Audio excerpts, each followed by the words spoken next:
Our oceans have more impact on us than we understand. They are not only a resource for food, but have an effect on the weather, our safety, and the overall ability to live our day-to-day lives. Maintaining a healthy ecosystem is essential for the preservation of biodiversity and the health and well-being of all life, including that of humans. Our oceans, once abundant with life and prosperity, are now facing the consequences of our actions. Ocean pollution, invasive species, and climate change, to name but a few. The long-term effects have a cascading impact on the ecosystem by altering the food chain and disrupting the balance of other species and their populations. This research is solely based on the North Sea. However, there are many comparable ecosystems all over the world. But where do we begin? We go back to the basis. Oysters are very interesting organisms. They are small in comparison to an entire ecosystem, but have an immense impact.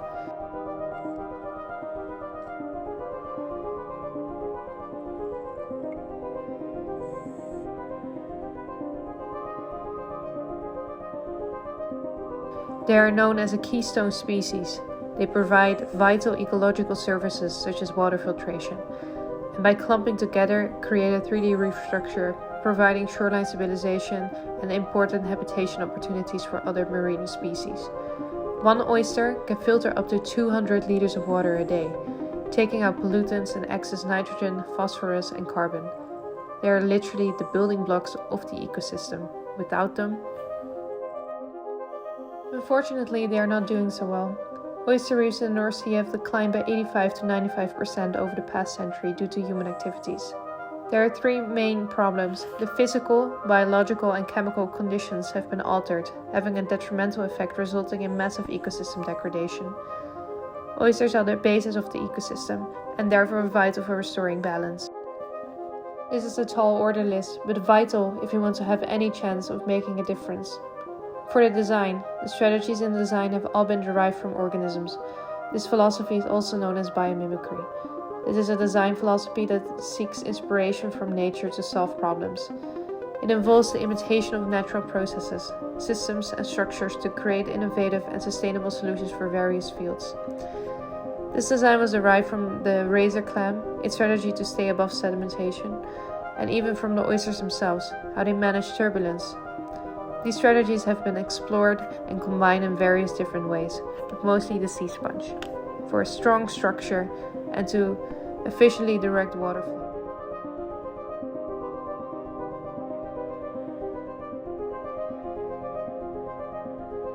Also known as the Venus flower basket, it has chambers called oscula.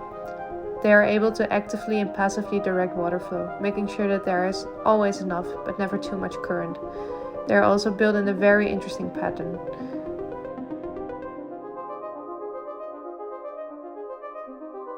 Their skeleton consists of spicula.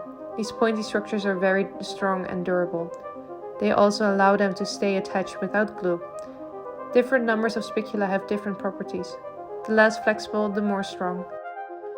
These strategies I use to be able to ensure enough water flow for the current without them being too strong, even without active components, positioned on the spicula, ensuring that they won't get covered in sand but are still stable on the seabed.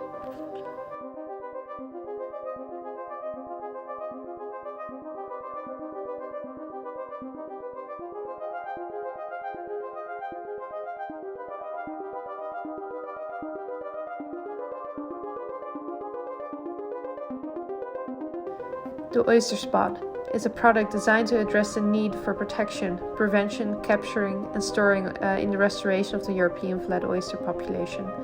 Made from crushed oyster shells, this pod acts as a nursery for oyster spat to grow into adulthood. It provides a stable substrate that oysters find attractive, promotes growth, and can withstand fluctuations in temperature, pH, and salinity.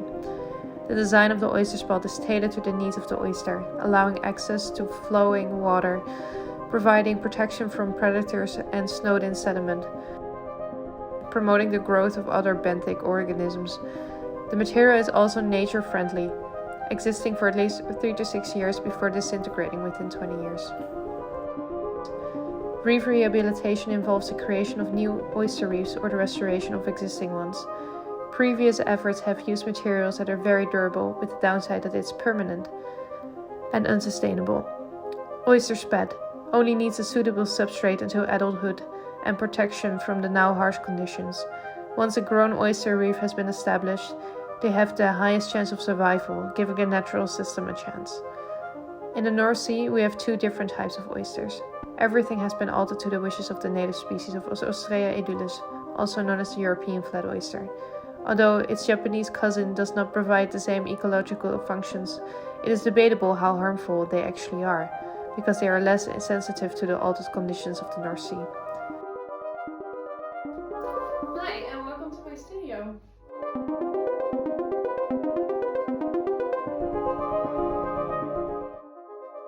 wanted to show you a little bit about the behind the scenes of the process of me trying to prototype this material. As you can tell, I have here a table filled with different types of oysters. These are the oysters that I got from Sea Farm, and yeah, I wanted to show you what I do with them exactly. So when they come in here, they look mostly like this. Well, this is actually a Japanese oyster. You can tell it by the elongated shape. Here you see it a bit more clearly. In comparison to the European flat oyster, which is this one, this, as you can tell, it's flat and it's round, so it's a different type of oyster.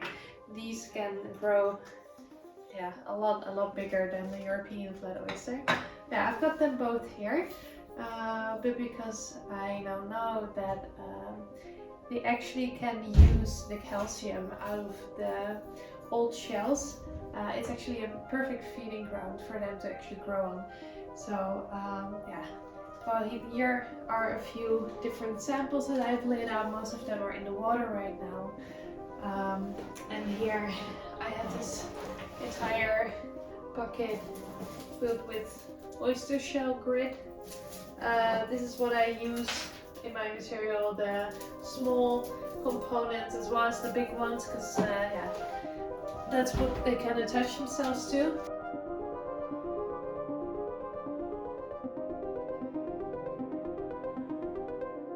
So yeah, the interesting part is this problem has been known for a little bit now, and there are already a lot of other initiatives that are doing something to help our oysters. But yeah, what you can see quite often is that they use non-sustainable options for materials like a concrete, a cement, you name it, and yeah, the difficulty that I find with that is that you're altering an environment permanently with a human intervention, and yeah, you don't really need to do that.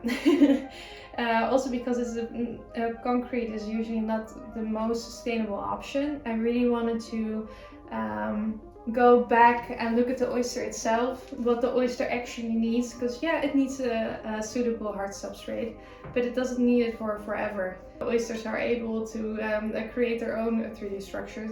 They just need to get a head start. So that's where the whole idea came from, to make a biodegradable version of it.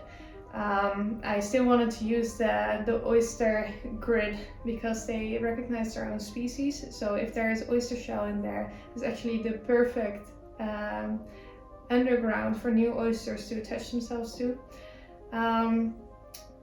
Yeah, and they need it only for 3 to 6 years, because that's when they reach adulthood. And also because of the laws that we have in our North Sea, it has to be gone within 20 years, because otherwise you replace something and then in 20 years time it needs to be taken out, which doesn't really seem very logical to me. So I really wanted to make something that was most beneficial for the oysters and the functions that it needed to provide, but then would also disintegrate within the 20-year time frame. So yeah, as you can already see, I did a lot of tests. Most of them are already out in the sea in my first pilot phase. I used the crushed oyster shells, and I wanted to use a locally available waste stream as well, to be locally attuned and responsive. So these oysters actually came from Sea Farm, which is a company in Zealand here. and they are actually a very big distributor of all different types of seafood. But they also have a restaurant. Of course, people eat oysters in a seafood restaurant, so they have a lot of oyster waste. So I was able to utilize that waste stream for the basis of my own material. And then, because for this to actually work, this plan, it has to be placed in huge quantities. And I didn't want to add anything new into the environment, so I really tried to keep it from adding new ingredients, because we don't know in the long run. You can never know for sure that everything that you're adding has actually not a negative effect. So I thought it was very, very important to not do that. So I used mud and silt and sand from the seafloor itself. And then of course with a non-toxic binder. So hopefully I've actually created a mix that will still provide all of the structural needs that an oyster actually has to have for it to be able to grow. And then also not adding anything harmful to an already very delicate system. So it's not a big intervention that will change the sea permanently, but will only be like a little head start, little nudge into the right direction, so that the oysters have a hard substrate that they can start growing and start creating their 3D reef structures. Offshore wind farms provide an interesting opportunity, even though the windmills come with new challenges by changing in water flow, sediment dynamics, and the added underwater noise. There is no fishing allowed. Another stakeholder, the seaweed industry. It is a rapidly growing industry, and the water between offshore wind farms is considered a potential area for production. The seaweed farms create a unique opportunity for a potential mutualistic relationship. Seaweed farms offer protection, space, and resources like transportation, while oyster reefs enhance the health and yield of the seaweed crops. I'm already in contact with a couple local companies that are willing to use their resources so that the concept can be actually realized. Made from a non-toxic, locally available and biodegradable material, the product is both cheap and easy to make. It's also future-proof. When disintegrated, the oysters have their own 3D structures. With this basis, they have the highest chance of surviving and to continue building their reef. Overall, this product is a small intervention that won't leave any negative traces. The goal is that you won't even be able to tell that there was ever a human intervention. It provides a sustainable solution to environmental changes. Although the material is still in its testing phase, I'm confident in its potential. With the right resources and the contacts that I've gathered, I'm certain that I will achieve my goals.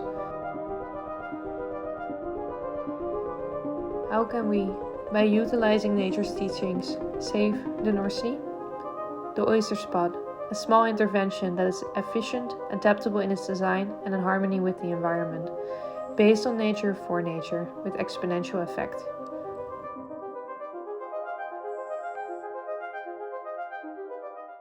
Yeah, they're very, very interesting. They also come into a variety of different colors, which I didn't really expect before I had them first in my hands. I actually found out that the happier the oysters are, which is kind of a contradictive to what, the whole story that I'm telling you. But the happier they are, the more purple they become. And I didn't know that before. So fortunately I found a lot of purple ones.